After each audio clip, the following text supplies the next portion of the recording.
मैं तालिब मौला हो मेरे इश्क़ निराला, मैं तालिब मौला हो मेरे इश्क़ निराला, हे जुमला जहाँ जिनकी तजल्ली से उजाला, मादर दो जहाँ गैर खुदा यार नदारम, जुजियात खुदा ही चे दिगर कार नदारम। এই ফেরাউন নিজেকে খোদা দাবি করত, বলে আনা রব্বুকুমুল আলা, আমি সবচেয়ে বড় খোদা। তার ঘরের ভিতরে ঈমানদারের তারকা আল্লাহ বানিয়ে নিয়েছেন। পৃথিবীর ময়দানে যত নরনারী আছে, যত নবী রাসূল আছেন, তাদের সকলের ঈমানের মডেল বানিয়ে দিয়েছেন। ফেরাউনের স্ত্রী বিবি আসিয়াকে ধরে বলুন আল্লাহু আকবার। কোরআনের ভাষায় আল্লাহ তাআলা বলেন, দারাবাল্লাহু মাসালান লিল্লাযীনা আমানু ইমরাআতা ফিরআউন ইয ক্বালাত রাব্বি ইবনি লি ইনদাকা বাইতান ফিল জান্নাতি ওয়া নাজ্জিনি মিন ফিরআউন। আল্লাহ রব্বে কারীম ফেরাউনের স্ত্রী বিবি আসিয়া কি তামাম পৃথিবীর নরনারী নবী রাসূলের সকলের ঈমানের তারকা বানিয়ে দিয়েছেন।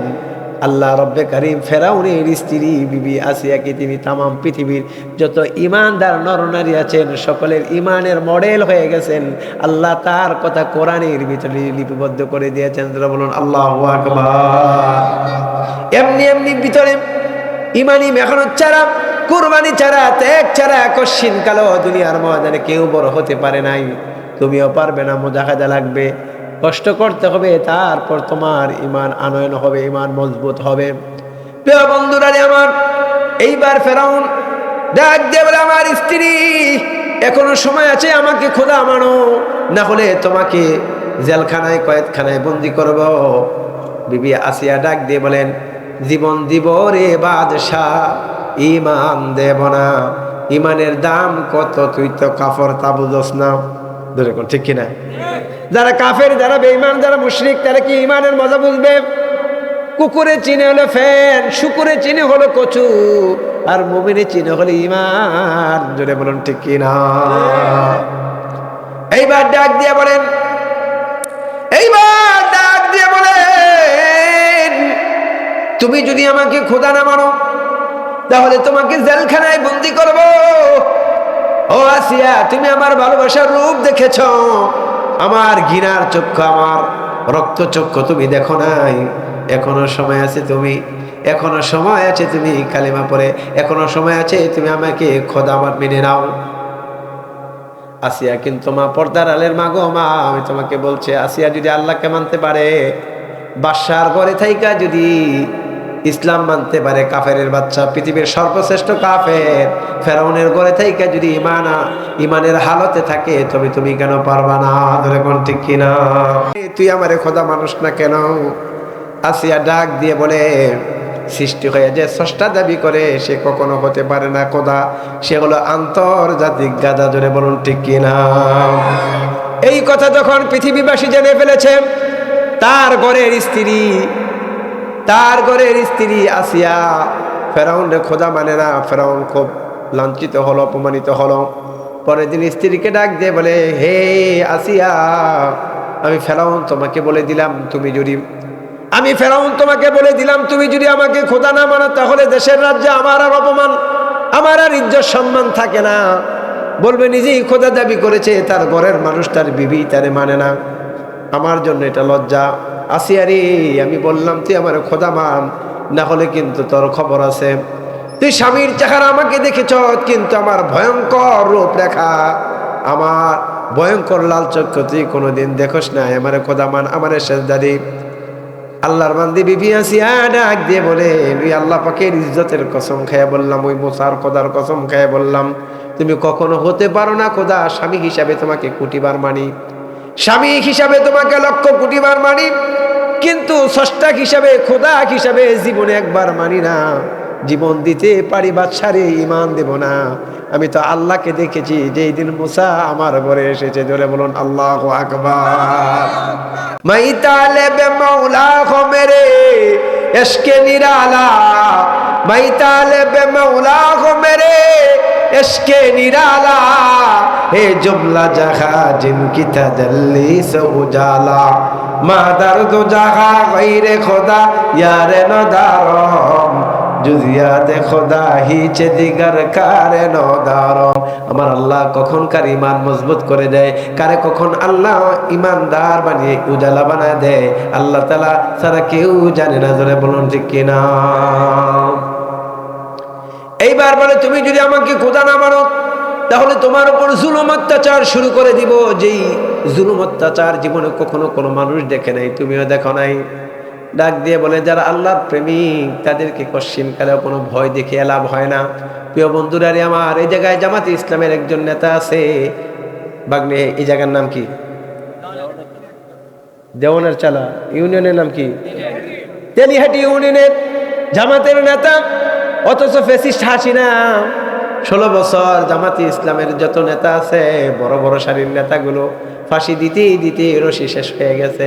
তারপর আল্লাহর কসম ইমানদার মুজাহিদ যারা আছে 1 সেকেন্ডের জন্য আল্লাহর প্রেম থেকে নিজেকে দূরীভূত করে নাই। জোরে বলুন ঠিক কি না? প্রিয় বন্ধুরা রে আমার, রুহানি উস্তাদ আল্লামা দেলোয়ার হোসেন সাইদি, যাকে ফলো করতাম, যার মতো করে ওয়াজ করতাম, যার জন্য বক্তা হয়েছি, বাংলার জমিনে হাজার লক্ষ বক্তা আর উস্তাদ যিনি ছিলেন, বাংলার জমিনে যিনি কথা বললে চাতক পাখির মতো লক্ষ লক্ষ মানুষ চলে আসতো, এটাই ছিল তার জীবনের একটি কাল। নাস্তিকদের সহ্য করতে পারে নাই, তারা ভাবতো আমরা এক জায়গায় 1000 কোটি টাকা, 500 কোটি টাকা, 200 কোটি টাকা খরচ করে যে মানুষ না পাই, এদেশে কোরআনের পাখি আল্লামা দেলোয়ার হোসেন এক জায়গায় গেলে 10 লাখ 15 লাখ মানুষ হয়ে যায়, কিভাবে তাকে ছোট করা যায়। কিন্তু আমার আল্লাহ যাকে বড় করে পৃথিবীর কেউ তাকে ছোট করতে পারে না রে পাগলেরা। দেলোয়ার হোসেন সাইদি সম্মান তিনি চলে গেছে, কিন্তু তার সম্মান মুক্তি আল্লাহ পাক এই জমিনে আরো শত শত বছর উন্নীত রাখতে পারে। জোরে ঘন্টি কিনা? প্রিয় বন্ধুরা আমার, আপনি কি বিরক্ত হচ্ছেন? বিরক্ত হইতেছে? প্রিয় বন্ধুরা আমার, একটু গভীর মনোযোগে কান লাগান। জিনাকে 12 বছরের বেশি জেলখানায় বন্দি করে ইঞ্জেকশন পুশ করে শহীদ করা হয়েছে। আপন মায়ের জানাজায় যেতে দেওয়া হয় নাই। আর কি জুলুম অত্যাচার করেছিল কোরআনের পাখিদের উপর, কিন্তু এত পরিমাণের জুলুম অত্যাচার করেছে, ফাঁসি দিয়েছে, তারপরেও কিন্তু ফাঁসির রশি খতম হয়ে গেছে। তারপর কিন্তু ইমান থেকে কালিমা থেকে এক চুল পরিমাণ ইমানদারেরা হটে নাই। জোরে কোন ঠিক কিনা? হেফাজতে ইসলামের উপর কি পরিমাণ জুলুম অত্যাচার করেছে! আল্লাহু আকবার। শাইখুল ইসলাম কুতুবুল আলম আল্লামা শাহ আহমদ শফি রাহিমাহুল্লাহ তিনি এক খোলা ডাকে চিঠি দিয়েছিলেন শাপলা চত্বরে সারা বাংলাদেশ থেকে। আল্লাহু আকবার, 1.5 কোটি মানুষ চলে আসছে। রাস্তাঘাট সব বন্ধ করে দিয়েছিল, বিমান বাহিনী বন্ধ করে দিয়েছিল, নৌপথ বন্ধ করে দিয়েছিল, রাস্তাঘাট সব বন্ধ করে দিয়েছিল। বাংলাদেশের ইমাল দামাল ছেলেরা সব কিছু অতিক্রম করে, জালিমের জুলুম বুলেট অতিক্রম করে সামনে একবারে শাপলা চত্বরে চলে গেছে। রাতে রাজারে তাদেরকে গুলি করেছে, হত্যা করেছে, রাহাজানি করেছে, কিন্তু তারপরে ইমানদারেরা ইমানের আলো থেকে এক চুল পরিমাণের হটে নাই, কিয়ামত পর্যন্ত হটবে না। জুলুম করে, অত্যাচার করে কশ্চিনকালে মুমিনের ইমান থেকে ইমানকে দূরীভূত করা যায় না। ঠিক কিনা? ইমানদারকে যত জুলুম করবে, অত্যাচার করবে, তার ইমান তত মজবুত হয়ে যাবে। আরে বেলালের উপর কি জুলুম অত্যাচার করা হয়েছিল! বেলাল কিন্তু ইমান থেকে বিন্দু পরিমাণের হটে নাই, বরঞ্চ ইমানের পাহাড় গড়েছেন। খব্বাবের উপর জুলুম কিন্তু কম করা হয় নাই, বরঞ্চ খব্বাব ইমানের পাহাড় অর্জন করেছেন। জুলুম অত্যাচার করে মেরে দূরে কশ্চিনকালেও মানুষের অন্তর থেকে আল্লাহর প্রেম, কোরআনের প্রেম, ইসলামের প্রেম থেকে দূরীভূত করা যায় না। জোরে বলুন ঠিক কিনা বেঠি? যদি সম্ভব হতো তাহলে আওয়ামী লীগ পারতো, হাসিনা পারতো। জোরে কোন ঠিক কিনা ঠিক? পারে নাই, দেশ থেকে পালিয়েছে। ছোট্ট একটা কবিতা আপনাদের সামনে বলবো, বিরক্ত হবেন? বিরক্ত হবেন? আল্লাহু আকবার। অতি লোভে তাতি নষ্ট। এ বাংলাদেশ থেকে ইসলামকে উৎখাত করতে যারা চেয়েছে তারা দিনের আধারে হেলিকপ্টার দিয়া পালিয়েছে। জোরে কোন ঠিক কিনা? লোভ ভালো না ডাইনির মতন যার জন্য 16 বছর পর হইছে পতন। যেরকম ঠিক কিনা? লোক ভালো না ডাইনির মতন, যার জন্য 16 বছর পর হইছে পতন। 2041 সাল থাকবে ক্ষমতায়, দুপুরবেলা ভাত না খাইয়া ভারত যায় পালায়। যেরকম ঠিক কিনা? আল্লাহর কারিশমা ওরে বুঝা বড় দায়, আমজনতার হুঙ্কারে মোদির কাছে পালায়, আমজনতার হুঙ্কারে দিল্লি যায় পালায়। যেরকম ঠিক কিনা? যারা সরকার প্রশাসন পুলিশ বিডিআর আর্মি সব কিছুকে তাদের গোলাম বানিয়ে চেয়েছিলেন, চতুর্দিক দিয়ে বাংলাদেশের হলো, চতুর্দিক দিয়ে হলো ভারত, ভারতকে প্রভু বানিয়ে নিয়েছিলেন। মোদিরে স্বামীর মতো বানিয়ে নিয়েছিলেন, সেও স্বামীর মতো মর্যাদা দিয়েছিলেন যে আমি থাকতে তোমার ক্ষমতা লড়বে না। আল্লাহ কয় একটা তুড়ি দিয়া তোর ক্ষমতার চেহারের ভিতরে লাথি মাইরা তোরে বুড়িগঙ্গা পাড়ি দিয়া হেলিকপ্টার দিয়া ভারতে পৌঁছে দিতে পারি আমি। আল্লাহ জোরে কোন ঠিক কিনা? আল্লাহ পারে কিনা? আরো জোরে বলেন আল্লাহ পারে কিনা? ক্ষমতার মালিক কে? আরো জোরে বলেন ক্ষমতার মালিক কে? যেই ফেরাউন নিজেকে খোদা দাবি করত, বলে আনা রব্বুকুমুল আলা, আমি সবচেয়ে বড় খোদা, তার ঘরের ভিতরে ইমানদারের তারকা আল্লাহ বানিয়ে নিয়েছেন। পৃথিবীর ময়দানে যত নরনারী আছে, যত নবী রাসূল আছেন, তাদের সকলের ইমানের মডেল বানিয়ে দিয়েছেন ফেরাউনের স্ত্রী বিবি আসিয়াকে। জোরে বলুন আল্লাহু আকবার। কোরআনের ভাষায় আল্লাহ তাআলা বলেন, দারাবাল্লাহু মাসালাল লিল্লাযীনা আমানু ইমরাআতা ফিরআউন ইয ক্বালাত রাব্বি ইবনি লি ইনদাকা বাইতান ফিল জান্নাতি ওয়া নাজ্জিনি মিন ফিরআউন। আল্লাহ রব্বে কারীম ফেরাউনের স্ত্রী বিবি আসিয়া কি তাম পৃথিবীর নরনারী নবী রাসূলের সকলের ইমানের তারকা বানিয়ে দিয়েছেন। আল্লাহ রব্বে কারীম ফেরাউনের স্ত্রী বিবি আসিয়াকে তিনি তাম পৃথিবীর যত ইমানদার নরনারী আছেন সকলের ইমানের মডেল হয়ে গেছেন। আল্লাহ তার কথা কোরআনের ভিতরে লিপিবদ্ধ করে দিয়েছেন। বলুন আল্লাহু আকবার। এমনি এমনি ভিতরে ইমানি মেহনত ছাড়া, কুরবানি ছাড়া, ত্যাগ ছাড়া কশিন কালো দুনিয়ার ময়দানে কেউ বড় হতে পারে নাই।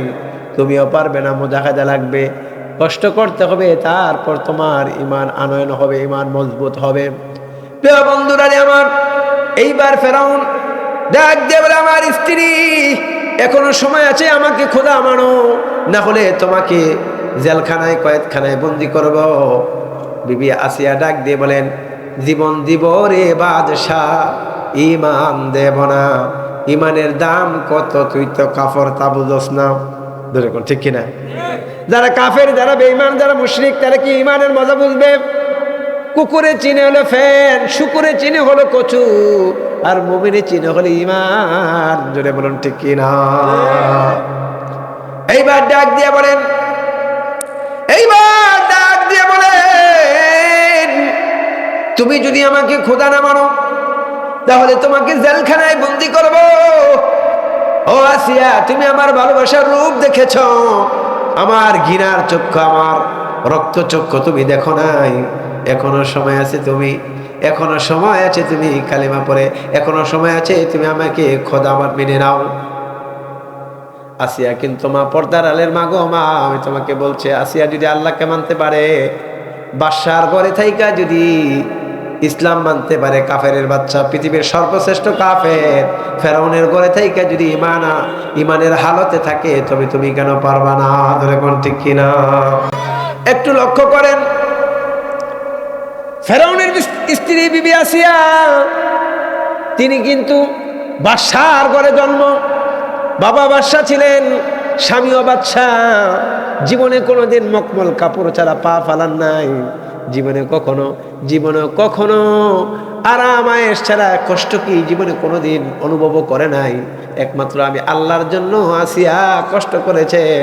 এই জন্য পৃথিবীবাসী শুনে রাখো, সে রক্ত দিয়েছে, জীবন দিয়েছে, এই জন্য আমি আসিয়াকে ইমানের মডেল বানালাম তাম পৃথিবীর ইমানদারের জন্য। বলুন আল্লাহু আকবার। কেমনে মডেল বানালেন একটু লক্ষ্য করেন। এইবার ডাক দিয়া বলেন, আসিয়া আমাকে সেজদা দাও, খোদা মানো। বলে না না, চলবে না, চলবে না। বারবার ইতস্ত করলেন, এবার মুখের মাঝে থুতু নিক্ষেপ করলেন। রাগে গোসায় জেলখানা বন্দি করে দিলেন, খাবার বন্ধ করে দিলেন। বেঁচে থাকি এরকম পরিমাণের খাবার দে, না খেয়ে থাকতে থাকতে আসিয়ার রূপ যৌবন সব নষ্ট হয়ে যাচ্ছে, পেট আর পিঠ একত্রিত লেগে যাচ্ছে, চেহারা আর চামড়া আর হাড্ডির মাঝখানে কোনো গোষ্ঠ নাই, একবারে লাগের হয়ে গেছে। আল্লাহু আকবার। 3 মাস পর ফেরাউন জেলখানায় কয়েদখানায় দেখতে গেছেন, স্ত্রীরে দেখবে কয়েদখানায়। ফেরাউন যে দেখে আল্লাহর বান্দি আসিয়া, তিনি সেজদায় পড়ে গুনগুন করে কাঁদে, আল্লাহ রে, না খেয়ে আছি মজাদার, তুমি ইমানি শান্তি আমাকে দিয়েছ। আল্লাহ, তুমি আমার থেকে কখনো অভাবের কারণে, কষ্টের কারণে ইমানটা নিও না। তোমার কাছে ভিক্ষা চাই আল্লাহ, ইমানের মতো দৌলত তুমি দান করে আমার থেকে উঠে নিও না রে আল্লাহ। এভাবে সেজদার মাঝে মরে মেরে কাঁদে। আল্লাহু আকবার। এই দৃশ্য দেখে ফেরাউনের মায়া লেগে গেল। ডাক দিয়ে বলি, স্ত্রী, জীবনে কোনোদিন এই 400 বছর ঘর সংসার করেছি, কোনোদিন তোমাকে দমক দেওয়া লাগে নাই, এখনো সময় আছে, এখনো সময় আছে। তুমি আমাকে খোদা মনে করো, খোদা মানো, আমি তোমাকে জেলখানা থেকে আবার রাজমহলে নিয়ে যাব। বারবার যখন পীড়া যন্ত্রণা দিচ্ছেন, তিনি তো আল্লাহর প্রেমে মশগুল। আমার প্রেমিক ছাড়া অন্য কারোর কথা বললে আমার তো গায়ে লজ্জা আর গায়ে লাগতেই পারে, যেরকম ঠিক কিনা ঠিক। ছোট্ট একটি উদাহরণ দেই, মহিলারা সব ভাগ দিতে পারে, স্বামীর ভাগ দিতে পারে না। আমি অসুস্থ, যদি কয়েকটা বিয়া কর্ম কয় দরকার নাই, যেরকম ঠিক কিনা ঠিক। দেখবেন মুহূর্তের ভিতরে অসুস্থ স্ত্রী সুস্থ হয়ে যায়, কারণ পৃথিবীর কোনো মানুষ আপন ভালোবাসার মানুষকে হারাতে চায় না, যেরকম ঠিক কিনা। আমার হৃদয়ের রাজ্যে একমাত্র আল্লাহ, ওই আল্লাহর জায়গায় যদি অন্য কেউ শাস্তে থাকে, তাহলে তো আমি থুতু নিক্ষেপ করবই। এবার আবার জেলখানা থেকে থুতু নিক্ষেপ করলেন। থুতু মারার পর ফেরাউন রাগান্বিত হয়ে গেলেন। ডাক দিয়ে বলে, আসিয়া রে, আজকে দেখবা পৃথিবীর ময়দানে জুলুম কারে কয়। এই জল্লাদ, যা যা তখতের মাঝে আসিয়া রে শোয়া দে। এইবার কালিমা না মানার কারণে, আল্লাহু আকবার, আল্লাহু আকবার, তাকে খোদা না মানার কারণে তখতের মাঝে শোয়ানো হলো। হাতের মাঝে আর কাঠের মাঝে একত্রিত করে বড় বড় প্রাক, বিশাল বড় হাতুড়ি দিয়ে আল্লাহর বান্দি বিবি আসিয়ার হাতের মাঝে পেরাক মারে। হাড্ডি বেদ হয়ে কাঠের এপাশ থেকে তখতর ওপাশে বের হয়ে যায়। শরীরে তো রক্ত নাই, না খেয়ে থাকতে থাকতে রক্তগুলো শেষ হয়ে যাচ্ছে। শরীর দিয়ে রক্ত ঝরছে, হাত দিয়ে রক্ত ঝরছে, পায়ের মাঝে পেরাক মারে শুয়ে রাখছে। আল্লাহু আকবার। কোমরের মাঝে লোহার কড়াইয়ে পুড়িয়ে রেখেছে। এইবার ডাক দিয়ে বলে, এখনো সময় আছে, নাহলে তোর আজকে মেরেই ফেলবো, এখনো সময় আছে, আমার খোদা মান। বলে, তুই খোদা না, তুই গাদা। তারে যত কষ্ট দেয় তার ইমান তত বৃদ্ধি পায়। ধরে বলুন ঠিক কিনা ঠিক। ও প্রিয় বন্ধু, গভীর মনোযোগে কান লাগান। আল্লাহর বান্দি বিবি আসিয়া আল্লাহর ডাক দিয়ে বলে, আল্লাহ, আমি দুর্বল, আর কষ্ট সহ্য করতে পারি না। আল্লাহু আকবার। তারপর বারবার বলে, আমারে খোদা মান, আমারে খোদা মান। এবার স্ত্রী আবারও ফেরাউনের আবারও নমরুদের মুখের ভিতরে থুতু নিক্ষেপ করে দিলেন। এবার নমরুদ জল্লাদকে ডাক দিয়ে বলে, জল্লাদ, পা থেকে মাথা পর্যন্ত তার চামড়াটা ছুলে নে। হুকুম দেওয়ার সঙ্গে সঙ্গে জল্লাদ পায়ের মাঝে ধারালো ছুরি লাগিয়ে দিয়েছে। যেভাবে কোরবানির সময় আমরা গরুগুলো চলতে থাকে, ছাগলগুলো, বকরিগুলো চলতে থাকে, এভাবে ধারালো ছুরি বিবি আসিয়া আল্লাহর বান্দির পায়ের মাঝে লাগাই দিছি। আসিয়া আল্লাহর ডাক দিয়ে বলে, আল্লাহ, আমি না দুর্বল, মাসের পর মাস পেটে খাবার নাই, শরীরের রক্তগুলো ঝরে পড়ে গেছে। এই জীবন্ত দেহ থেকে আমার চামড়াগুলো তুলে নিলে তো আমি অনেক কষ্ট পাবো, আমি না দুর্বল।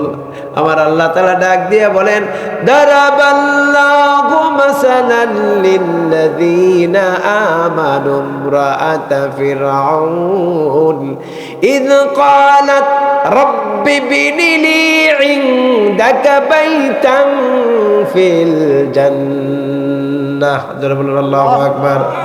আর জোরে বলুন আল্লাহু আকবার। এইবার ডাক দিয়ে বলে আল্লাহ, আমি তো দুর্বল, আমি সহ্য করতে পারবো না। পায়ের মাঝে তো ছুরি লাগিয়ে দিয়েছে জীবন্ত মানুষের দেহ থেকে যদি চামড়াটা ছুলে নিয়ে যায়, অনুভব করেন কষ্ট কেমন হতে পারে। এইবার আল্লাহ তাআলা ডাক দিয়ে বলে, আসিয়া তুমি আসমানের দিকে তাকাও। আল্লাহর কথা অনুযায়ী আল্লাহর বান্দি আসমানের দিকে তাকালেন। তাকানের সঙ্গে সঙ্গে আল্লাহ 7 আসমান ভেদ হয়ে গেলেন। আল্লাহ পাকের আরশে মহল্লার দরজা খুলে গেলেন। বলেন আল্লাহু আকবার। ইন্দা কিন্তু চামড়া খুলতেছে। আল্লাহর বান্দি আসিয়া আসমানের দিকে তাকায় দেখেন আল্লাহ পাকের আরশ, আল্লাহ পাক আরশে কুরসির মাঝে বসা।